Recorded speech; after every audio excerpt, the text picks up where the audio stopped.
hop, hop, là, si tu tombes sur ce petit bout là de vidéo, ne zappe pas tout de suite parce que tu risquerais de passer à côté du dernier topo sur la fin des temps. Nous arrivons déjà au 10e épisode, le 10e épisode, vous vous rendez compte? Et ça va valoir son pesant d'or parce que ça va être un peu une synthèse ce 10e épisode et c'est le dernier. Hein, je crois qu'après 10 séances consacrées à ce thème, on va un peu changer de thème. D'ailleurs, je sais pas quels seront les prochains thèmes. On a bien le temps de voir d'ici là. Que l'Esprit Saint m'inspire et si vous avez des idées, n'hésitez pas. Alors ce soir, en plus, je fais quelque chose de tout à fait particulier. C'est la première fois que je fais ça. C'est que l'internet de la maison ne veut pas que je fasse un live YouTube. Ça bloque. Donc j'ai fait un partage de de mon téléphone et en plus je suis en live. Ça a l'air de bien fonctionner. Est-ce que vous m'entendez bien? Est-ce que vous avez une image correcte? Voilà, j'attends un peu vos retours parce que c'est quand même une première. Et puis après, on va attaquer, on va rentrer dans le vif du sujet. Avec le petit thé du soir qui va bien. Alors j'attends un petit peu de vous lire pour savoir si ça va, si vous voyez bien, si vous entendez bien. Alors je vais m'appuyer, je vais revenir un peu plus sur ce livre. Je viens vous préparer de Damien Sanchez, qui est un peu une synthèse des différentes révélations au sujet de la fin des temps. Et je vais, pour cette dernière séance, eh bien tout simplement m'appuyer sur son résumé et bilan. Alors, c'est son résumé et bilan personnel, c'est le travail de voilà d'un laïc qui fait ça sérieusement et qui a bien planché le sujet. Il y a différentes... Comment ça... Alors, attends, Nadine, ça bug souvent chez toi, donc je sais pas, mais dites-moi, ça a l'air parfait pour les autres. Bon, bah, très bien. Ok pour son image sur YouTube, ok pour son image sur Insta. Donc c'est parti mon kiki. Alors après avoir pris connaissance de toutes ces connaissances mariales, de leurs messages, il semble un peu nécessaire de mettre un peu d'ordre, quoi. Donc je vous rappelle que les différents éléments qu'on a à traverser, on n'a pas trop, on s'est pas appesanti sur la Salette, mais bon, il y avait un peu compté la Salette, Fatima. On aurait pu parler d'Amsterdam aussi, les apparitions à Amsterdam en 1945. On aurait pu aussi davantage approfondir Garabandal. Mais je trouve que Garabandal, alors là pour le coup je vous recommande Garabandal. Je vous recommande de taper Garabandal sur YouTube. Vous pouvez mettre même Garabandal en français si vous voulez trouver directement des reportages en français. Et il y a des excellents... Alors il y a un excellent film qui a été distribué par Sage. Et qui relate bien les événements là-bas, mais il y a aussi des petits documentaires sur YouTube, donc je vous laisse vous-même vous former sur Garabandal, et puis à Akita, on a pas mal parlé d'Akita, on a parlé de Kibéo, on a parlé de Medjugorje, on n'a pas parlé de l'Escorial, mais pareil, vous pouvez trouver des vidéos et des documentaires intéressants. Maintenant, faisons un petit résumé, à la fois de ce que les Saintes Écritures prévoient, de manière, on va dire, voilà, générique, et puis qui font corps un peu avec ces différentes révélations mystiques. Donc en fait, si on fait le bilan, on parle d'abord d'une grande tribulation. Ça, c'est un premier élément, une grande tribulation. La grande persécution, ce serait la dernière grande persécution de l'Église. Alors il paraît que l'Église, les chrétiens n'ont jamais été autant persécutés de toute l'histoire de l'Église et que... c'est vraiment très alarmant, mais alarmant oui et non, dans le sens que c'est alarmant, c'est-à-dire que c'est vraiment terrible ce que doivent vivre ces chrétiens et notre cœur doit saigner pour eux, nous qui sommes plutôt préservés là où nous nous trouvons. Mais en même temps, rien d'étonnant à cela, quoi. Hein. Et je vous signale, nous les chrétiens tranquillos d'Occident, peut-être ça va nous arriver aussi, et je crois qu'être chrétien, c'est aussi être prêt à tout moment à rendre compte de sa foi, y compris par son propre sang, à l'instar du Christ, car le Christ nous dit, vous n'êtes pas au-dessus du Maître, si moi je suis passé par la croix, vous y passerez vous aussi. Donc, de toute façon, ne nous imaginons pas une fin de vie peinard, quoi, hein, en étant chrétien. Bon, ça sera peut-être le cas, mais en tout cas, rien n'est moins sûr, quoi. La grande tribulation, donc une grande persécution, qui a lieu de façon disséminée dans le monde. Mais enfin, on sent aussi que, mais ça, il n'y a rien de nouveau sous le soleil, les saints prêtres, les saintes personnes sont quand même souvent persécutés. Il y a mais est-ce que on est dedans alors, je vous signale que je décris les étapes, mais en fait, c'est difficile de se situer où est-ce qu'on en est, nous, à notre époque. Eh oui, ouais, ça serait trop facile de dire, ah ouais, on est là, c'est bon, donc là, ça devrait arriver dans... Non, il reste, ces étapes ont toujours des certains contours flous. À la fois, elles sont précises et suffisamment floues pour qu'on ne sache pas vraiment exactement où on en est. Et pourquoi c'est important de ne pas le savoir? Eh bien, parce que ça, c'est l'affaire du bon Dieu. Et que nos prières, comme je l'ai souvent dit, la Vierge le dit, nos prières, nos sacrifices, nos jeûnes peuvent aussi... euh, si, non pas annuler une étape, mais les amoindrir, les, les, ouais, les adoucir. Voilà, c'est le mot que je cherchais, les adoucir. Donc, grande tribulation. Ensuite, l'arrivée de l'antéchrist et du faux prophète. Il prend en apparence possession de l'Église. Ça, voilà, difficile à dire que c'est plus arrivé. Est-ce que ce sera une personne? Est-ce que ce sera une idéologie? Est-ce que c'est l'idéologie mai 68arde qui s'est installée dans l'Église et qui fait que l'Église a perdu le sens de l'Eucharistie et de la Vierge Marie? Est-ce que c'est ça est-ce que l'antéchrist est une idée? Il semblerait davantage quand même que ce soit une personne. Mais qui est-elle? Parce que jusque-là, on ne peut pas dire qu'on est une personne clairement identifiable comme l'antéchrist. Donc, mystère et boule de gomme. Troisième étape, abolition de l'Eucharistie, abomination de la désolation, interdiction d'aller de la Sainte Messe, donc abolition de l'Eucharistie, ça non plus, on n'a pas connu ça. Peut-être ça et là, on l'a connu pendant le Covid dans une certaine mesure, mais finalement pas tant que ça non plus. On ne peut pas non plus dire que les Chinois l'ont vécu pendant des siècles. Voilà, c'est mystérieux. Donc, grande tribulation, antéchrist, abolition de l'Eucharistie, châtiment, purification. Alors, on se dit, la grande tribulation, c'est déjà pas mal, mais non, il y a encore le châtiment et la purification. Événements eschatologiques, tremblement de terre, jour de ténèbres. Donc ça, par contre, on peut dire qu'on l'a pas vécu. C'est à venir. Qu'est-ce que ça va être? Enfin voilà, c'est le fameux passage où la Vierge Marie explique à la brave sœur d'Akita que les morts environ, non, les vivants environ les morts. Donc ça va pas être une partie de plaisir, mes amis. Mais enfin bon, on n'a peur de rien, hein, parce que Dieu tient tout dans sa main, alléluia. Alors, la grande tribulation, c'est plutôt la question de la persécution de l'Église. L'antéchrist, donc ça va dire peut-être une certaine erreur au sein même de l'Église. L'abolition de l'Eucharistie, le châtiment. Enfin viendra donc la fin des temps, la fin des temps. Et cette période la plus critique, hein, donc liée, en fait, qui devrait découler directement du châtiment, de cataclysmes, de choses, voilà, mais tout ça c'est dans la parole de Dieu. Hein. Mais alors au niveau du time, on peut pas en dire plus. Je peux pas vous en dire plus, quoi. C'est mystérieux. En tout cas, adviendra à la fin de ce châtiment, la fin des temps. Mais attendez, la fin des temps, c'est en fait le début d'une ère nouvelle, qui est le triomphe du cœur immaculé de Marie. Amen ou pas amen? Le triomphe du cœur immaculé de Marie, rien que cette expression doit nous mettre le cœur en joie. Le triomphe du cœur immaculé de Marie. Répétez avec moi. Le triomphe du cœur immaculé de Marie. Vous savez que le mot même immaculé, associé à Marie, fait dresser les cheveux sur la tête, les derniers cheveux qui restent sur la tête de Satan. Quoi. Il ne sait plus où se mettre quand il entend ce mot cœur immaculé de Marie. Il fait des cris, il se retourne, il se convulse.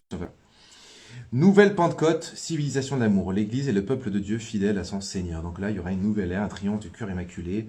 On sera peut-être minoritaire, même certainement. Et il y aura une minorité d'amoureux du Christ, d'amoureux de la Vierge Marie. Et ce sera une ère de paix qui va s'installer. Et probablement dans un délai bien plus lointain, que je pense pas qu'on connaîtra, alors que je ne serais pas étonné, moi en tout cas, de connaître le châtiment de mon vivant. Je pense qu'on n'a jamais été aussi proche de l'avènement du châtiment, mais je peux me tromper, hein, mais c'est quand même c'est curieux, toutes ces apparitions où la Vierge Marie parle de ça, on dirait que quand même il y a des choses qui arrivent, quoi. Et puis quand on voit vers où va le monde, on se dit, bah ouais, ça a l'air assez cohérent, quoi. Bon, après, Inch'Allah, hein, je vais peut-être mourir avant, Et d'ailleurs, le plus tôt ce sera le mieux. Mais en tout cas, le châtiment, je crois on n'en a jamais été aussi proche. Bon, je prends pas trop de risques en disant ça parce que c'est logique. Mais non, mais franchement, je pense que c'est dans pas longtemps. Mais bon, voilà, je peux me tromper. Et ensuite viendra ce fameux triomphe du cœur immaculé. Moi, j'aimerais bien le voir quand même sur Terre, quoi. J'aimerais bien voir ça. Mais sinon, je le verrai de là-haut et c'est très bien aussi. Je pense qu'on aurait un bel angle de vue. Et certainement bien plus tard, parce qu'il y aura une civilisation de paix qui va s'instaurer sur Terre. À mon avis, pas juste quelques mois, ça va vraiment durer. Et il y aura une bataille finale, la fameuse dernière bataille de Gog et Magog. Et enfin, du coup, la venue du Christ dans la gloire. Moi, je pense pas que je verrai le retour du Christ dans sa gloire de mon vivant sur terre. Par contre, le châtiment est peut-être de triomphe du cœur immaculé. Ça me dirait bien ça. Je sens que je le... Bon, sauf si je meurs cette nuit, et puis tant mieux. Mais voyez ce que je veux dire, on y approche, on y approche. Tenons bon, les gars, tenons bon. Allez, santé à la Vierge Marie. Alors, la Vierge, dans ses apparitions, nous rappelle ces événements et les complète également. Elle nous annonce que Dieu, en signe de sa miséricorde, accordera à l'humanité un avertissement. Un avertissement, ça c'est vrai que ça revient dans plusieurs lieux d'apparition, avec associé, et c'est peut-être l'avertissement lui-même, est-ce qu'ils doivent être confondus, ou est-ce que c'est deux choses différentes, mais en tout cas, il y aura un avertissement et une illumination des consciences. Comme un dernier, ça me fait penser, j'entendais dans un reportage comment dire, un commandant de GIGN ou je sais pas quoi, et avant avant de devoir foncer sur les récalcitrants, ils font une première sommation, une deuxième sommation et une troisième sommation, je crois, avec voilà différé dans le temps, avec certaines formules. Donc c'est un classique de l'armée, première sommation, deuxième sommation. Et ben voilà, on aura une première sommation, ou peut-être là, non, là, ce sera peut-être pas la première sommation, parce que la première sommation, on peut considérer que ce sont la Vierge Marie les fait déjà à travers ses apparitions. Bon, enfin voilà, il y aura une deuxième, ou une dernière sommation, on va plutôt dire ça comme ça, une dernière sommation qui serait l'avertissement ultime, illumination des consciences, et aussi, peut-être ça interviendra dans la même période, ça c'est impossible à dire aussi, mais un fameux grand miracle qui devrait être vu et, de tous. Alors la Vierge Marie à Medjugorje a dit que ça serait à Medjugorje, à Garabandal, je crois qu'elle a dit que ça serait à Garabandal. Alors peut-être qu'il y en aura en plusieurs lieux, ou peut-être qu'il y aura même un lien entre ces deux lieux, j'en sais rien, hein, qui sait. Le bon Dieu, il a toujours plus d'un tour dans son sac, donc s'il faut, il y aura un arc-en-ciel géant qui surplombera la planète de Garabandal à Medjugorje, j'en sais rien.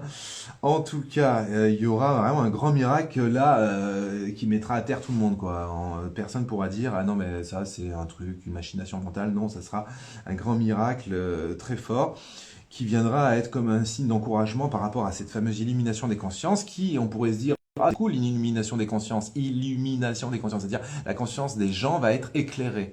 Les gens vont enfin voir les choses davantage en vérité, bien qu'ils n'aient pas eu le background, l'éducation chrétienne.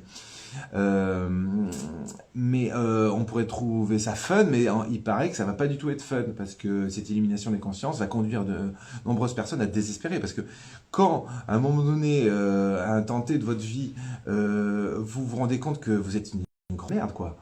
C'est que vous êtes une grosse merde, mais c'est que vraiment vous avez, vous baignez, vous êtes pétri de péché, et votre vie n'est que péché, et ben il y a de quoi se flinguer, de quoi se tirer une balle. Et c'est pour ça que ce grand miracle sera peut-être là un peu comme dire, comme pour dire non, non, vous découragez pas, Dieu est là. Et nous, les chrétiens, on aura ce rôle à jouer d'aider les gens à ne pas se désespérer d'eux-mêmes. Sans oublier qu'au même moment, l'union des deux branches de l'Église catholique et orthodoxe sera restaurée, que le dernier dogme marial décisif sera promulgué. Alors voilà, ça fait partie d'un certain nombre de révélations. C'est mystérieux, mais voilà. Alors oui, pour ceux qui connaissent pas, c'est que il y a hélas une scission entre orthodoxes et catholiques très ancienne, qui fait que on a exactement la même foi. Il n'y a aucun souci là-dessus. On a des façons différentes de l'exprimer et c'est pas gênant. Mais par contre, il y a plusieurs prophéties qui annoncent qu'un jour les dates des fêtes religieuses seront enfin synchro. C'est-à-dire, salut Victoire de La Roche, trop bien. Elles seront enfin synchro, c'est-à-dire la Par exemple, la Pâque orthodoxe sera en même temps que la Pâque catholique. Enfin, il y aura une sorte d'union à travers la liturgie. C'est important, mine de rien. On pourrait se dire, bon, c'est un détail, c'est pas grave tant qu'on fait les mêmes choses. Non, on sera en même temps en pleine communion et aussi sur le plan temporel. Vous voyez un petit peu ce qui nous attend là? Ça pourrait être cool. Hein. Euh, l'autre chose aussi, Jésus en parle, la Vierge Marie en parle à plusieurs mystiques, c'est le fameux dogme dernier dogme de la Vierge Marie. Vous savez qu'il y a eu le dogme de l'Assomption, le dogme de l'Immaculée Conception, et le prochain dogme, ça sera la Marie co-rédemptrice ou médiatrice. Voilà, peut-être que les termes ne seront pas exactement ceux que je dis, mais je pense que si, je pense que ce sera vraiment, il y aura cette idée de Marie médiatrice de toute grâce, qui est déjà une fête d'ailleurs dans la liturgie, hein, c'est déjà quelque part reconnu, mais il va y avoir une promulgation du dogme de la co-rédemption de Marie. Et ça va être un élément clé aussi dans cette période ultime avant la fin des temps. Quelqu'un dit peut-être que le règne de l'Antéchrist, c'est notre société actuelle. C'est possible. C'est vrai, certains disent ça. Moi, je suis prudent parce que on avance à tâtons dans tout ça. Hein. Puis le mal tel qu'il se répand aujourd'hui, c'est insidieux. Vous vous rendez compte, le mal a l'intelligence de la progressivité. Vous voyez ce que je veux dire? Donc c'est-à-dire que les choses arrivent peu à peu, donc on ne voit pas toujours les choses venir parce que le mal, c'est comme une marée montante, on ne s'aperçoit pas, en regardant, on ne voit pas qu'elle monte. Il faut regarder ailleurs pendant quelques temps et revenir et se rendre compte que, oh là là, mais en fait, c'est montée là. Voilà. Au vu de ce résumé, certains peuvent se demander, et quand tout cela va-t-il se produire? Est-ce que ce sera soudainement? Notre Mère du Ciel est si bonne qu'elle nous l'annoncera par la révélation un à un des 10 secrets de Medjugorje. Alors ça c'est intéressant ce qu'il dit notre brave Damien Sanchez. Voilà, il semble dire qu'il n'y a pas lieu de s'inquiéter de savoir quand chaque chose arriveront, parce que de toute façon la Vierge Marie va nous les révéler, notamment à travers les 10 secrets de Medjugorje. Bon, why not? Que demander de plus? Même cela, elle l'a prévu. Mais attention, alors ça c'est très intéressant, parce que bon, on peut un peu s'exciter sur toutes ces histoires, et quelque part il faut avoir le recul de la sagesse de l'Esprit Saint et de la théologie. Mais attention, il y a ceux qui avaient annoncé ces événements et qui sont morts sans les avoir vus, il y a ceux qui ont donné des dates et la correction de la date, et rien. En réalité, nous ne connaissons ni le jour ni l'heure. Seul le Père, Matthieu 24. Matthieu chapitre 24, seul le Père connaît. Mais il est vrai aussi que Conchita de Garabandal, donc pas Conchita, la bienheureuse Conchita du Mexique, mais Conchita d'Espagne à Garabandal, qui est l'une des enfants qui voyaient la Sainte Vierge à Garabandal, elle est née en 1949. Elle connaît la date du grand miracle qui arrivera quelques mois après l'avertissement.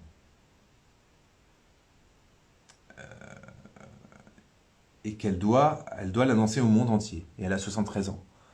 Donc, à moins qu'elle vive jusqu'à 113 ans, ce qui fait qu'il va falloir encore être bien patient. Mais enfin, voilà, elle est pas toute jeune, il reste quelques décennies en gros. Donc, c'est pour ça que je vous dis, il y a des sérieuses raisons entre ça et bien d'autres lieux de révélation, il y a des sérieuses raisons de penser que nous verrons, pour les plus...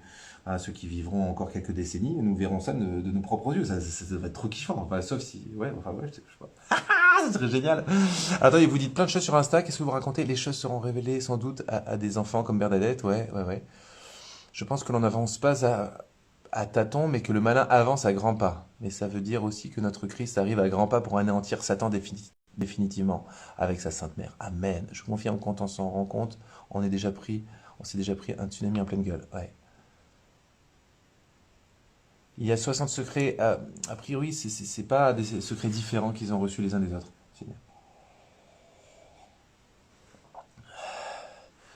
Alors, Garabandal n'a pas été reconnu par l'Église. Oui, non. Enfin, je perds plus trop de temps à justifier les choix des lieux d'apparition que j'utilisais.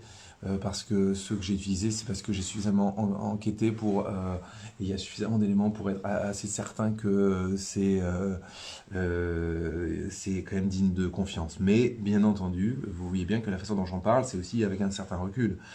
Même moi qui suis passionné de Medjugorje, quand la Vierge Marie dit que c'est ses dernières apparitions sur Terre et quand elle aura donné tous ses secrets aux voyants, et donc il en reste plus que 3 qui sont au 9e secret, donc ça quand même ça approche, elle n'apparaîtra plus, et puis parce que ce sera la fin des temps, enfin ça sera toutes les choses qu'elle a annoncées.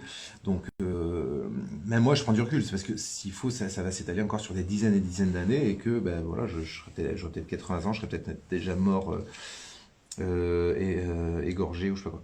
Alors, nous savons aussi que la Sainte Vierge, par ses apparitions, nous a précisé le cadre dans lequel les événements se dérouleront, c'est-à-dire une grande persécution contre l'Église, l'Eucharistie. Mais ça, c'est vrai que la persécution contre l'Eucharistie, pour moi, elle a déjà eu lieu. C'est-à-dire qu'on n'est pas forcément empêché de messe, mais qu'est-ce qui est le plus grave, être empêché de messe ou avoir réduit à rien la puissance et la valeur de l'Eucharistie?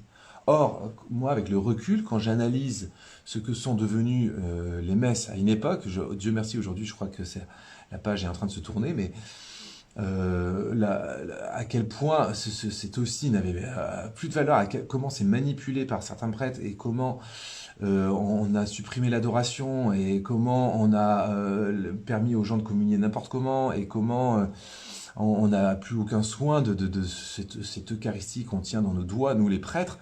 Je me dis, la persécution de l'Eucharistie, elle a eu lieu, quoi. Hein. Enfin, on pouvait pas faire pire, quoi. Après, c'est peut-être qu'une opinion. C'est mon opinion, voilà, c'est tout. Hein. Ça n'engage que moi. Tac à tac. L'Eucharistie, les chrétiens, c'est-à-dire une grande persécution contre l'Église, l'Eucharistie et les chrétiens dans le monde. Un schisme au sein de l'Église catholique causé par ceux qui veulent la moderniser.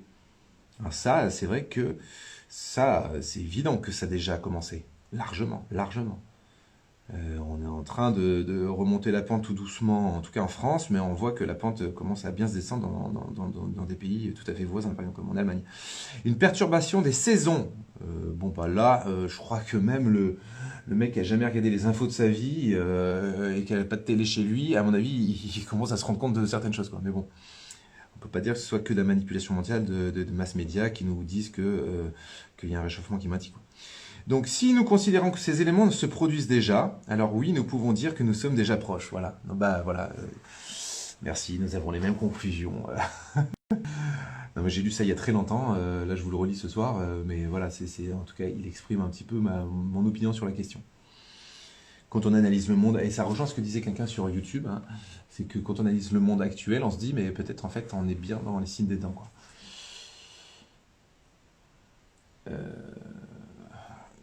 Cependant, l'attitude à laquelle les pasteurs et les maîtres de la foi nous invitent est celle de purifier notre curiosité. Ça, je trouve ça très important de terminer, oui, presque terminer sur ce point. L'attitude à laquelle les pasteurs et les maîtres de la foi, et donc nous les chrétiens, nous invitent est celle de purifier notre curiosité, de nous concentrer à vivre les messages. Parce que ce qui est le plus important, c'est pas de savoir le jour et l'heure. Vous ne saurez ni le jour ni l'heure, donc ne cherchons pas. On peut un petit peu, phosphorer, comme je le fais depuis quelques minutes là. Je trouve ça un peu excitant, ça peut stimuler notre foi, de se dire waouh, on approche enfin, waouh, la chance, on est la génération qui allons peut-être connaître ça, c'est quand même un truc de malade mental. Mais le plus important n'est pas une curiosité d'une datation, quoi. Ça, c'est vraiment un danger, un piège un peu classique. Non, parce que ça peut nous rentrer dans une espèce d'agitation qui nous empêche, qui nous écarte de l'essentiel. Et Satan pourrait même se servir de cette espèce de curiosité superficielle, voire cette obsession, hein, c'est plus qu'une curiosité, de savoir, oh là là, mais quand est-ce qu'on... et puis qu'est-ce qui va se passer? Et puis des peurs aussi, des angoisses liées à, oh mon Dieu, c'est la fin des temps, on approche, ouais, Non, cool, il y a juste à vivre les messages, les gars. Il y a juste à vivre les messages que la Vierge Marie nous dit, parce que la Vierge Marie, elle nous donne des indices de ce qui est en train de se passer, mais elle nous donne surtout les bons conseils pour vivre ce qui va se passer, quel que soit le déroulé de ce qui va se passer. Elle nous dit comment faire, et c'est ça le plus important. Et comment faire? C'est la prière. C'est tout. Il n'y a pas besoin d'être un as de la foi, de la théologie, de je sais pas quoi. Je me resservais un petit thé. Attendez, je finis le truc. Car il se peut que cette nuit même, Dieu nous appelle. Bah oui, on peut mourir de notre bonne mort, et puis voilà. Donc il faut être prêt à tout moment, de toute façon, de mourir. Il ne faut pas être prêt à la fin des temps, il faut être prêt à mourir. Et le mec qui est prêt à mourir, il est prêt à la fin des temps. Quand les tribulations, le châtiment va arriver, le mec qui est déjà prêt à mourir parce qu'il a une vraie vie de prière, même pas peur, quoi, les doigts dans le nez, comme une lettre à la poste. Toutes mes expressions un peu des bêtes hein, que je vous ressors comme ça. Car il se peut que cette nuit même Dieu nous appelle. Alors à quoi bon être obsédé par quelque chose à venir quand du ciel on nous prépare à vivre au jour le jour? La Vierge Marie, elle nous dit pas, ouais, je sais pas quoi. Non, elle dit prier. Prier, elle utilise le temps présent. Elle dit pas, il va falloir beaucoup prier à cette époque-là. Non, elle est prier maintenant. Développer une pétard de vie de prière, c'est ça le plus important. Et ça, est-ce qu'on le fait? Est-ce que vous le faites? Est-ce que vous prenez au sérieux cet appel à la prière? Ce qui compte vraiment. Et qui mieux que Saint Paul peut nous apprendre comment vivre ce temps auquel nous avons été appelés, notre temps. Et donc là, nous citons la première épître aux Thessaloniciens, chapitre 5. Vous pouvez ouvrir vos petits calepins, vos petites Bibles, et on va lire ce passage qui est exceptionnel.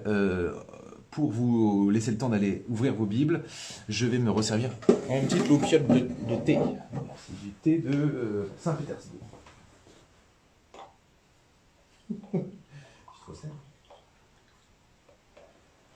Ah, ça fait longtemps que je n'avais pas bu un bon thé comme ça. Là, j'étais pendant 3 jours sur Paris à courir à droite à gauche. Ça fait bien de revenir chez soi, hein, à la campagne. Je sais pas comment vous faites, les gens qui habitent dans des grandes villes. C'est chaud. Alors, vous êtes prêts pour la première épître à Thessaloniciens? Vous savez très bien que le jour du Seigneur vient comme un voleur dans la nuit. Mais Jésus nous avertit en long, en large, à travers. Donc Saint Paul, il surenchère et dit, bon, vous savez très bien ça, ok, on va pas y revenir. Vous savez très bien que vous ne savez ni le jour ni l'heure. Le jour du Seigneur vient comme un voleur dans la nuit. Au moment où on s'y attend pas. Quand les gens diront, mais quelle paix et quelle tranquillité, alors ça c'est ce qui me fait penser qu'on est dans les signes des temps, parce que on a vécu 60 ans de paix. Bon, après, on juge beaucoup les choses à la lumière de de là où on se trouve géographiquement, de notre petit Occident. Et c'est vrai qu'après la Seconde Guerre mondiale, on a vécu des décennies de paix. Bon, il y avait certes des tensions Russie, États-Unis, mais quand même, on a vécu dans une opulence, dans une voilà, où tout semble aller bien. Vous voyez, on s'attendait pas. Je suis pas sûr qu'il y a 15 ans, on s'attendait à ce qu'il y ait des telles tensions en France, une telle misère économique qui commence à s'installer et une telle vague aussi de renouvellement de la population, enfin voilà, des éléments qui certes étaient annoncés par quelques gens un peu perspicaces, mais nous, tant qu'on avait quelque chose à se foutre sous la dent, on s'en foutait un peu, quoi. Donc, donc quand les gens diront quelle paix, quelle tranquillité, c'est alors que tout à coup la catastrophe s'abattra sur eux comme les douleurs sur la femme enceinte. Voilà, tout va bien, et d'un coup, ils ne pourront pas y échapper. Mais vous, frères, comme vous n'êtes pas dans les ténèbres, je prends le compliment, merci. Mais vous, frères, comme vous n'êtes pas dans les ténèbres, ce jour ne vous surprendra pas, comme un voleur. Eh oui, on est averti par la Vierge Marie, on sait très bien, la parole de Dieu ne parle que de ça, enfin, elle parle pas que de ça, mais je veux dire, elle est claire sur ça, l'Apocalypse, machin. On est briefés, les gars, donc nous, on n'est pas des fils des ténèbres, on est fils de la lumière, on est briefés. Donc, encore une fois, tranquille, les doigts dans le nez, on sait ce qu'il faut faire, il faut prier et être charitable, voilà, c'est tout. On doit faire notre travail de cheminement vers la sainteté, qui est la fin des temps, ou qui n'est pas la fin des temps d'ailleurs. En effet, vous êtes tous des fils de la lumière, des fils du jour, nous n'appartenons pas à la nuit et aux ténèbres. Un vrai chrétien ne s'illusionne pas de ces terres de paix post-Seconde Guerre mondiale. Il sait très bien que ce n'était qu'un temps de répit avant de nouvelles... Voilà. Moi, depuis longtemps, je m'attends à ce qu'il y ait des catastrophes, quelque chose comme une guerre civile ou un éclatement des tensions en France. Enfin, depuis 20 ans, je n'attends que ça, pas dans le sens que je désire ça, mais je n'attends que ça parce que je sais que ça va arriver. C'est une intuition. On sait que cette paix basée en réalité sur le consumérisme ne fera pas long feu. Parce qu'on n'est pas des fils des ténèbres, on est fils de la lumière. On sait que tout ça n'est que de l'illusion. Alors, ne restons pas endormis comme les autres, mais soyons vigilants et restons sobres. Les gens qui dorment, c'est la nuit qu'ils dorment. Ceux qui s'enivrent, c'est la nuit qu'ils sont ivres. Mais nous qui sommes du jour, restons sobres. Mettons la cuirasse de la foi et de l'amour et le casque de l'espérance du salut. C'est beau ça, hein? Mettons la cuirasse de la foi et de l'amour et le casque de l'espérance. Cuirasse, la cuirasse, vous voyez? J'aime bien, parce que je sais pas, lisez Saint Paul. Des fois, quand vous êtes un peu en mode dépressif ou je sais pas quoi, lisez Saint Paul, ça vous secoue, ça vous fout un bon coup de pied au cul. Ça, c'est une spiritualité virile. Excusez-moi mesdames, mais c'est valable pour vous aussi. C'est-à-dire, c'est une spiritualité un peu punchy, quoi, couillue. Euh, Revêtez la cuirasse de la foi, les mecs, parce que ça va dépoter, les gars. Il va falloir être fort dans le châtiment, quoi. Fort dans les événements. Et il va pas falloir sortir notre sketch du pleurnichard, quoi. Ça, ça a pas de place dans la vie chrétienne. La vie chrétienne, c'est une vie de combat, quoi. On est des combattants. Et ça, Saint Paul, mais même les propos du Christ, hein, nous invitent à être à vivre une spiritualité. Excusez-moi l'expression, c'est un peu idiot, tant pis, mais je la répète, une spiritualité virile, quoi, couillue, quoi. On n'est pas là pour se regarder le nombril et s'écouter, oh mon Dieu, on va s'ouvrir, oh, ça va être mais non, mais on s'en fout, putain, mais on a notre roi de l'univers et notre Dieu, ne papounet, chéri d'amour, de quoi avoir peur, de quoi avoir peur. On a peur de quoi, quoi.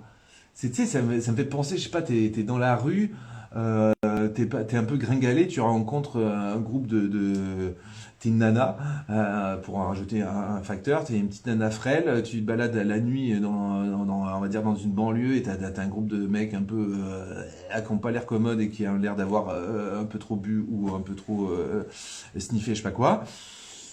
T'es toute seule, là tu flippes, d'accord, je suis d'accord.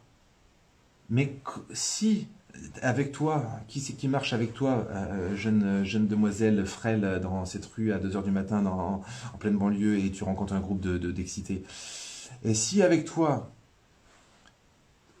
t'as, je sais pas moi, t'as un mec, il a fait tous les, comment ça s'appelle, j'essaie de vous trouver. T'as un mec, attends, j'essaie de réfléchir à un film. Genre Terminator, quoi. Enfin, t'as un mec, en 2 secondes, il met tout le monde à terre, quoi. Il est grand, il est comme ça. Et rien que de le voir, les gars, peut-être ils vont essayer de s'y frotter, mais sauf qu'en 2 secondes, ils sont tous à terre, les mecs. C'est ça, notre Dieu, quoi. De quoi on peut avoir peur, quoi. Voilà. C'est la foi. C'est la cuirasse de la foi. Et pas que de la foi de l'amour aussi. Parce que la foi, ça pourrait être que quelque chose, si c'est déconnecté de l'amour, ça pourrait être quelque chose de déconnecté, ouais, donc fumeux, quoi. C'est l'amour qui nous rend fort, en fait. Avec l'amour, on a peur de rien parce que l'amour, c'est Dieu. Donc on est. On n'a même pas besoin de ce Terminator à côté de nous à 2 heures du mat dans une banlieue. On est nous-mêmes Terminator, quoi. Ça va, je vous perds pas là, les gars, c'est un peu mes délires de de mec, hein. Écoutez, c'est une prédication de mec, hein. Qu'est-ce que vous voulez que je vous dise? Donc, cuirasse de la foi et de l'amour et le casque de l'espérance du salut, car Dieu ne nous a pas destinés à subir la colère, mais à entrer en possession du salut par notre Seigneur Jésus-Christ. Vous avez entendu ou pas? Allez, ok, je répète, ça va, je répète, cool. Car Dieu ne nous a pas destinés à subir la colère. On n'est pas, les gars, on n'est pas destinés à subir le châtiment. On va pas le subir, nous, le châtiment, on va le prendre les bras ouverts, on va dire, enfin, ce pétard de châtiment qui est annoncé depuis des lustres, il arrive, ça y est, le triomphe du cœur immaculé approche, amen, alléluia, fou. Et donc, on se dit, on n'est pas des gens qui subissons, quoi. Du tout. Mais, attendez, c'est pas fini, car Dieu ne nous a pas destinés à subir la colère, il nous a destinés à entrer en possession du salut. En possession du salut, les gars. C'est puissant, ça. C'est pas on va être sauvé, ça va passer. Non, on est possesseur du salut, c'est-à-dire on va être les détenteurs du salut, les gars. C'est pour ça qu'on va jouer un rôle clé dans cette fin des temps pour aider toute âme qui vive à ne pas se décourager, parce qu'en fait, le salut, on sait qu'on en bénéficie, on sait qu'on n'y est pour rien. Hein, c'est pas, on n'est pas en grand. Vous voyez c'est subtil, mais on n'est pas des péteux, on n'est pas des pédants. Moi j'ai la possession du salut, toi tu ne l'as pas. Non, non, on reçoit un salut qui nous inonde et qui nous éclabousse et qui éclabousse à la figure des gens. C'est ça la vie d'un chrétien, c'est que il est tellement conscient de la chance qu'il a d'être sauvé que cette joie, cette gratitude, cette légèreté, cette paix intérieure qui se dégage du fait qu'il est conscient qu'il est sauvé, bah, bam, ce salut, il va irradier. Et on va être, nous aussi, ça pourrait presque être un dogme, co-rédempteur. Alors, par co-rédempteur en soi, on va être, il n'y a qu'un seul rédempteur qui est le Christ, mais nous participons à nous sommes inclus là-dedans, ce qui est affolant parce que nous ne sommes pas dignes. Et nous le savons. Nous ne sommes pas dignes d'avoir une telle... voilà. Alors, quel bilan ferait la Vierge Marie après tant de ces manifestations pour neutraliser le plan du démon, accueillir la venue du Christ et pour obtenir notre salut? Si elle est venue tant de fois et avec tant d'amour pour notre bien et pour notre salut, il est bon de se poser cette question. Pour y répondre, nous pourrions bâtir des théories et en arriver à une opinion peut-être erronée. Il est préférable de se laisser faire le bilan, son bilan. Le voici dans ce message qu'elle a transmis au père Don Gobi. Père Don Gobi, c'est Don, c'est dire père. Non. Au père Gobi, donc à Don Gobi, lors d'une rencontre de prêtres à Fatima à l'occasion de l'anniversaire des apparitions, un 13 mai. La Sainte Vierge fut très claire comme toujours. Bon alors. Don Gobi, pareil, je ne sais pas où ça en est du niveau de reconnaissance, mais quand on voit la fécondité du mouvement sacerdotal marial sur la planète Terre, quand on voit la sagesse des paroles révélées à Don Gobi, il n'y a pas trop lieu de se dire que c'est Satan qui agit à travers lui, quoi.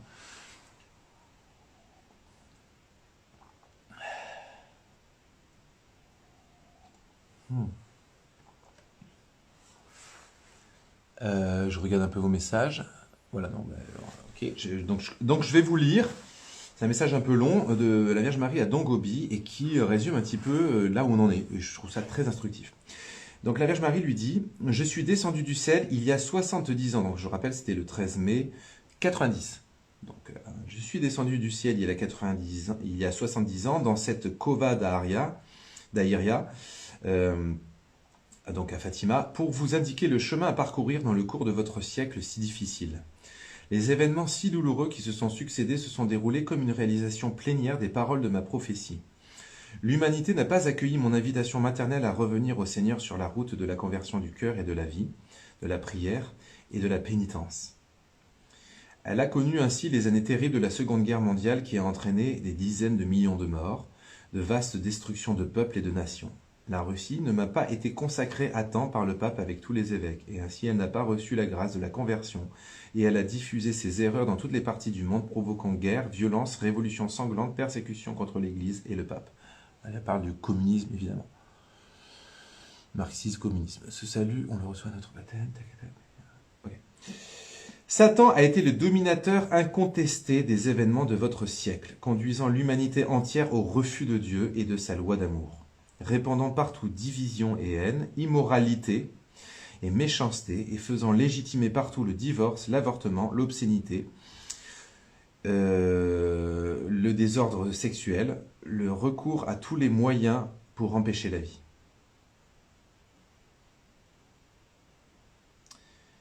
Vous commencez maintenant l'ultime décennie de ce siècle qui est le vôtre. Recours à tous les moyens pour empêcher la vie. Ah, bon, je ne fais pas de dessin, l'avortement et compagnie. Satan a été le dominateur... Non, j'ai lu ça, non? Oui, c'est ça. Vous commencez maintenant l'ultime décennie de ce siècle. Donc c'était en 90 qui est le vôtre. Je descends du ciel pour que les derniers secrets vous soient révélés et que je puisse ainsi vous préparer à ce que vous devez vivre à présent pour la purification de la terre. Mon troisième secret, que j'ai révélé ici aux 3 enfants, à qui je suis apparu et qui jusqu'à présent ne vous a pas encore été dévoilé, sera rendu manifeste à tous par le déroulement même des événements. L'Église connaîtra l'heure de sa plus grande apostasie. L'homme inique s'introduira. Alors, ce qui est bizarre, c'est qu'elle dit ça dans les années 90. Or, dans les années 90, justement, c'est peut-être parmi le summum des aberrations qui ont eu lieu à l'encontre de l'Eucharistie, quoi. Les années 70, 80 et 90. Quoi. On peut dire qu'il y a une remontée de conscience du sens de l'Eucharistie depuis 20 ans, quoi. Bon. Mais alors, je sais pas pourquoi, donc je sais pas. C'est un peu mystérieux. L'Église connaîtra l'heure de sa plus grande apostasie. L'homme inique s'introduira dans son intérieur, donc et siégera dans le temple même de Dieu. Pendant que le petit reste qui demeurera fidèle sera exposé aux plus grandes épreuves et persécutions. L'humanité vivra le moment de son grand châtiment et sera ainsi préparée à recevoir le Seigneur Jésus qui reviendra vers vous dans la gloire.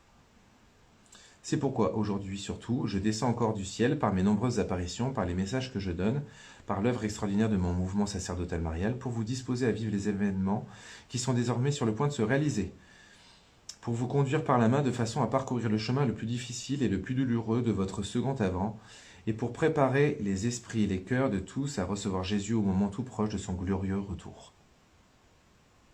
Voilà. Alors, le retour du Christ, là, quand on entend parler de la Vierge Marie du retour du Christ, glorieux du Christ, on a l'impression que ça va venir plus vite. Moi, je disais tout à l'heure que je le verrai peut-être pas, mais voilà, encore une fois, je me trompe peut-être que je verrai ça aussi. Bon, ce n'est pas un bilan heureux ni joyeux, non. L'homme a du mal à être fidèle à Dieu. Dans l'Ancien Testament, lorsque le peuple d'Israël a été libéré, puis est sorti d'Égypte et que la mer Rouge est même ouverte devant lui, il a trahi en se fabriquant un veau d'or. Son peuple ne s'est pas montré non plus fidèle quand Dieu lui a envoyé son fils. Il en est de même aujourd'hui quand il nous envoie sa mère. L'histoire se répète. Ça, c'est intéressant de dire ça, hein, qu'à chaque fois on est prévenu par le ciel. Il y a des alertes quand même sacrément costauds. Et le peuple à la nuque raide, dit-on dans la Bible. Le peuple continue sa vie sans Dieu. Néanmoins, nous avons des exemples de fidélité et de persévérance partout, ici et là. Il y a des personnes qui ont fait l'expérience de vivre comme des véritables enfants de Marie. Ils veulent lui être fidèles, connaître et vivre ses messages, les mettre en pratique et les diffuser. Il y a des millions de personnes qui continuent à se rendre dans des lieux privilégiés, des visites célestes comme Fatima, Escorial, Garabandal, Medjugorje. Oui, nous sommes une minorité qui, avec l'aide de Dieu, restera fidèle. Voici le meilleur signe de la véracité de ces apparitions, le fait que ces visites, ces conseils et ces demandes n'ont pas été vaines. Voilà. Voilà un peu. Alors, il est quelle heure là? Je vais peut-être m'arrêter. Hein. Ouais, bah c'est. Dis donc. C'est déjà l'heure. Hein. Donc, ceux qui veulent. Alors, ceux qui atterrissent sur ce live, ils sont nouveaux ou quoi, moi je vous conseille de regarder le dernier live où je décris les 5 cailloux. C'est-à-dire, c'est un peu les grands 5 conseils que donne la Vierge Marie à Medjugorje, mais qui recoupent bien des endroits. Et ça c'est la feuille de route. Voilà. Si vous dites, après avoir entendu le topo de ce soir, oh là là, cette fin des temps, mais est-ce que je suis prêt? Est-ce que je suis pas un peu dans mes petits conforts, dans mes petites habitudes, ou alors peut-être dans mes petites obsessions, mes angoisses, mes je sais pas quoi, mes dépressions ou autres, eh ben, allez écouter la dernière conférence, donc c'est la fin des temps, tome 9, sur les 5 cailloux de Medjugorje, et vous aurez la feuille de route, et vous suivez cette feuille de route, et puis tout ira bien les cocos, tout ira bien. Ah oui, on pourrait finir par ce beau texte. Non, je vais lire sa conclusion qui est pas mal aussi. La Vierge Marie elle-même, mère de Dieu et mère de l'Église, apparaît depuis 1846 pour donner un message au monde. D'abord, elle a transmis aux 2 petits bergers de la Salette, puis en d'autres lieux pour avertir, sensibiliser, accompagner, enseigner et sauver. Comme toutes les mères, elle s'est mobilisée par amour de ses enfants. Que n'aurait-elle pas fait pour que nous l'écoutions? Enseigner, on a parfois vu rire à certains lieux d'apparition, pleurer et même jouer à cache-cache. Tout pour attirer notre attention et pour que nous accomplissions son plan, tout comme son fils a dit un jour au Père, j'ai veillé sur eux pour qu'aucun ne se perde. Voilà, c'est vraiment une mère, une maman poule qui prend soin de ses petits poussins. Nous savons que, ça c'est moi qui le dis, hein. Oui alors des fois je rajoute des jeux. Nous savons que dans certains cas il y a eu une réponse, mais malheureusement dans beaucoup aussi de l'indifférence. Nous ne pouvons pas répondre pour les autres, mais nous savons qu'elle nous a confié une mission, nous sommes ses apôtres des derniers temps. Là, vous tous qui m'écoutez, vous ne pouvez plus faire comme si vous ne savez pas, et nous sommes les apôtres des derniers temps. Il y a aucune prétention à ça. Hein. Franchement, ça serait bien passé. Hein. On aurait pu vivre à une ère beaucoup plus paisible. Hein, mais bon, voilà. Donc, on est les apôtres des derniers temps, c'est-à-dire qu'on est détenteurs des messages de la Vierge Marie. Quiconque a suivi mes topos ne peut pas dire qu'il ne sait pas. Nous ne pouvons pas la laisser tomber, la dernière partie reste à écrire. Mère, ne vous inquiétez pas, nous ne vous décevrons pas, nous diffuserons vos messages et nous continuerons à pratiquer les 5 cailloux. Merci Marie d'être venue. Il est temps d'en finir. En quoi et quoi de mieux que le lieu d'apparition dont nous avons à peine parlé, Lourdes. Et c'est marrant parce que dans 3 jours, je serai à Lourdes. Où Marie a affirmé au monde son immaculée conception et où elle accueille des milliers et des millions de ses enfants. Le meilleur endroit pour mettre en pratique son message d'humilité, de prière, de sacrifice et de service aux autres. Où chaque année, elle nous attend tous. Notre-Dame de Lourdes, priez pour nous. Mon cœur immaculé triomphera, faisons en sorte qu'elle triomphe déjà dans nos cœurs, en nous consacrant à elle et à son Fils comme elle nous le demande. Effectivement, c'est une très bonne remarque. Tout à l'heure, je me suis excité en disant, mais il y aura le triomphe du cœur immaculé de Marie, mais en fait, le triomphe du cœur immaculé de Marie, il peut déjà avoir lieu dans votre cœur. Amen ou pas amen? J'entends rien, plus fort. Ah, ça doit traverser les ondes. Amen ou pas amen? Est-ce que vous voulez que le cœur immaculé de Marie triomphe dans votre cœur? Est-ce que vous la choisissez comme reine de votre vie spirituelle, etc., comme maîtresse de sainteté? À Medjugorje, le 25 octobre 1988, la Vierge Marie dit « Je vous invite aujourd'hui à la prière de consécration à Jésus, mon Fils bien-aimé. Ainsi, chacun de vos cœurs lui appartiendra. Ensuite, je vous invite à la consécration à mon cœur immaculé. Je souhaite que vous vous consacrez personnellement, mais aussi en tant que famille et que paroisse.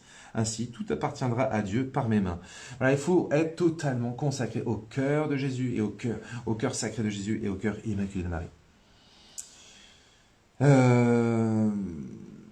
Voilà, vous tapez consécration à Marie, Saint-Louis-Marie Gondenfort, une consécration à faire tous les jours. Il faut que votre cœur, il faut que vous apparteniez, il faut que nous appartenions à Marie, à Jésus par Marie. Et mot de la fin à Benoît XVI, audience générale du mercredi 12 novembre 2008, mais un peu de suspense, je vais me resserrer en paix. Et d'ailleurs, si vous avez des questions, parce que comme il reste encore un peu de temps, on peut se laisser encore 10 minutes d'échange, questions, s'il faut, mais sinon on va attaquer le temps pris.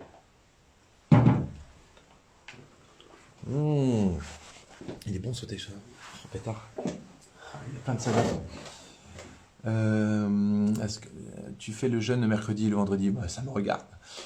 Non, moi je fais un autre jeûne, je fais différemment. Mais je vous recommande pour ceux qui ont un rythme alimentaire régulier, enfin 3 repas par jour, de faire le jeûne du mercredi et du vendredi, ouais, c'est sûr. Je faisais ça avant, puis j'ai changé mon mode d'alimentation, donc du coup... Le dernier livre du Nouveau Testament... Alors, donc c'est le message du Benoît XVI de l'audience, d'une audience générale du mercredi 12 novembre 2008. Le dernier livre du Nouveau Testament, l'Apocalypse, se termine par cette prière. Viens Seigneur Jésus. C'est vrai que la dernière phrase de l'Apocalypse, donc la dernière phrase de toute la Bible, c'est Viens Seigneur Jésus, Maranatha. C'est la devise de notre fabuleux évêque émérite André Mucien Léonard, qui réside actuellement près de Notre-Dame-du-Lot et qui est évêque émérite de Malines-Bruxelles.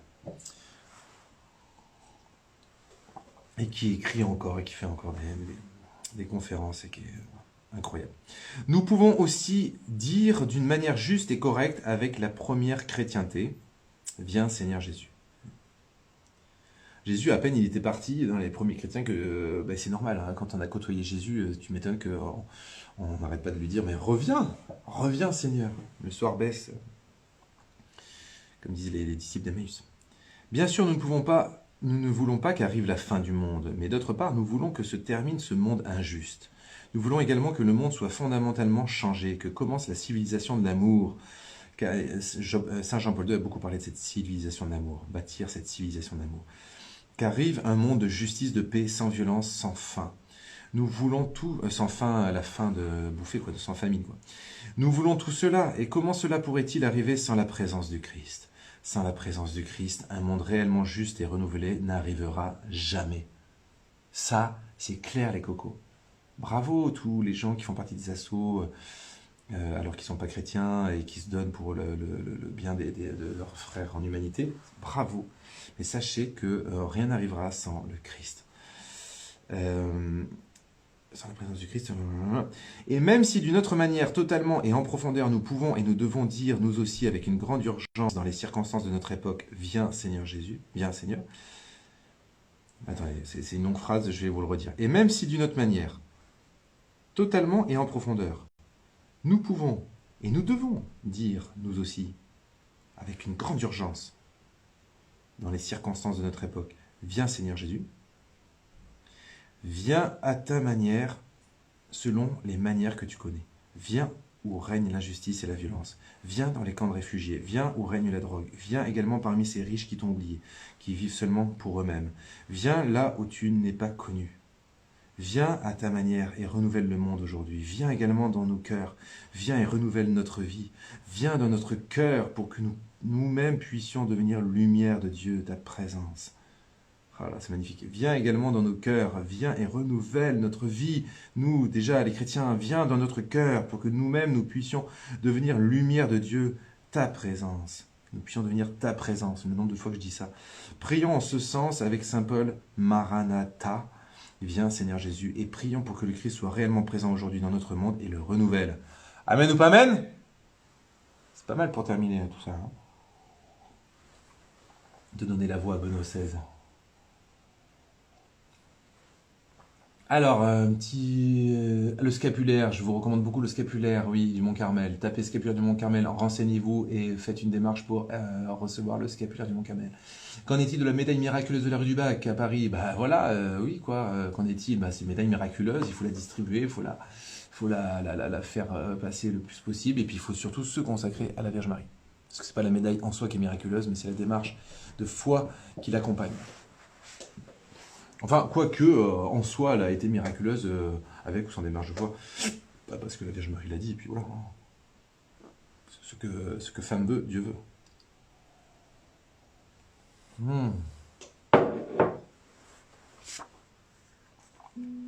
Bah écoutez, je suis très content d'avoir fini ce beau thème. Je suis content que ça fasse 10 conférences d'1 heure quand même sur la fin des temps.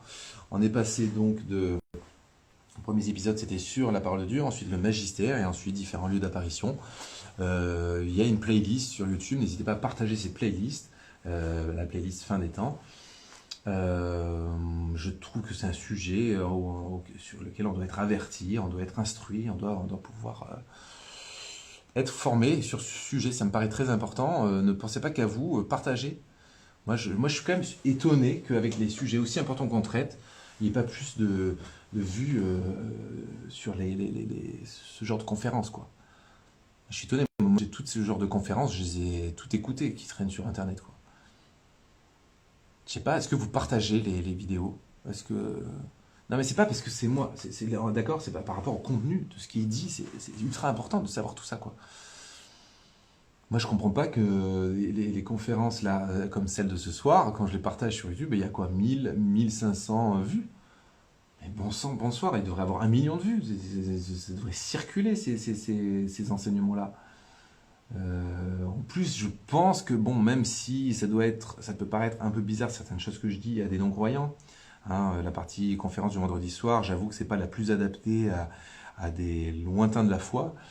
Mais enfin, j'espère utiliser un vocabulaire aussi simple que possible. Généralement, quand je dis un truc compliqué, je le redis de différentes façons, de telle sorte qu'à un moment donné, normalement, n'importe qui peut comprendre ce que je raconte. Du moins, je l'espère. S'il y a des choses à dire là-dessus, n'hésitez pas à me faire des remontées. Hein. Je vous signale que je l'ai souvent dit, mais je suis très avide de correction fraternelle.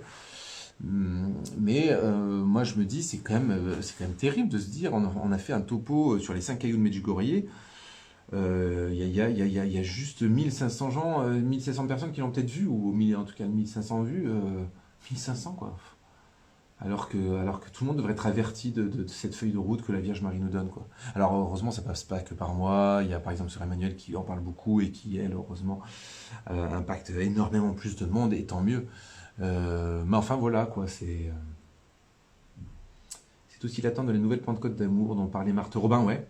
Mais alors, est-ce que la Pentecôte d'amour dont parlait Marthe Robin, c'est pas le renouveau charismatique qui s'est déjà produit? Voilà. Après, on pourrait... ouais. Bon, voilà. Bon, bah écoutez, on va couper là. Vous n'avez pas plus de questions que ça. Je coupe pas YouTube, mais je coupe Insta pour pouvoir partager le live Insta ensuite en replay. Mais voilà, je vous invite, si vous suivez là, j'imagine que vous avez tous des téléphones ou des boîtes mail, vous voyez, vous pouvez copier-coller le mail de la conférence YouTube et vous l'envoyez. Vous réfléchissez à votre carnet d'adresses. Alors peut-être pas celle-là qui est la dernière et qui est peut-être un peu audacieuse, quoi. Enfin c'est vous qui voyez. Mais il y a peut-être des trucs plus accessibles dans les différents contenus que je produis. Mais voilà, moi je vous invite vraiment, c'est une façon d'évangéliser. Vous savez que moi, si je me suis mis sur les réseaux sociaux, c'est que je trouvais qu'il me manquait de choses, de contenu comme ça, justement, pour évangéliser les gens. Et j'étais très content qu'il y ait, jadis, de découvrir un Arnaud Dumouche ou un Michel-Marie Zanotti-Sorkin, le père Michel-Marie Zanotti-Sorkin, etc. Parce que ça me permettait, leur conférence, j'ai trouvé géniale, claire, limpide, et donc je l'ai partagé énormément. Dès le début des vidéos de frère Paul Adrien, j'ai même remercié très rapidement, à son tout début, je l'ai remercié très rapidement en lui disant moi ça m'arrange que tu traites tel ou tel sujet parce que c'est des sujets un peu touchy, moi j'ose pas trop, ou je sens qu'il faut que je me pose pour mieux les travailler, toi tu as déjà fait ça, c'est nickel, donc quand j'ai des questions sur tel ou tel sujet, j'envoie tes vidéos. Il faut se servir de ces vidéos pour évangéliser les gens, je pense, vous voyez. Évangéliser, c'est pas imposer quoi que ce soit, c'est vraiment instruire, quoi. La foi vient aussi de ce qu'on entend, elle vient des oreilles, dit saint Paul. Et je trouve ça intéressant, le format audio, justement. Puis le format audio, ce qui est intéressant, c'est que ça peut s'écouter en faisant la vaisselle, en voiture, enfin.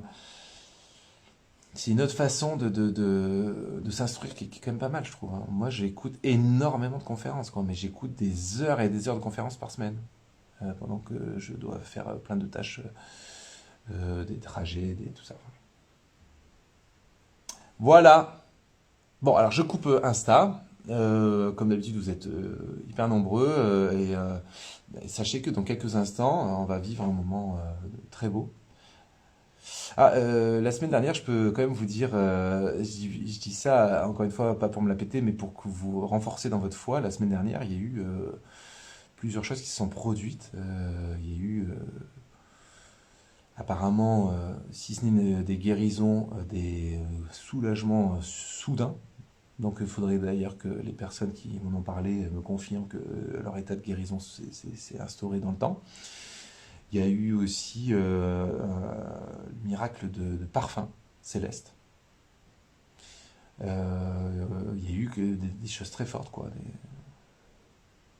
Des sensations, des présences de Dieu, des apaisements, voilà, il y a eu vraiment des très belles choses. Donc je peux que vous encourager à rester avec nous. Je coupe le live sur Insta, mais je le relance dans 1 minute 30.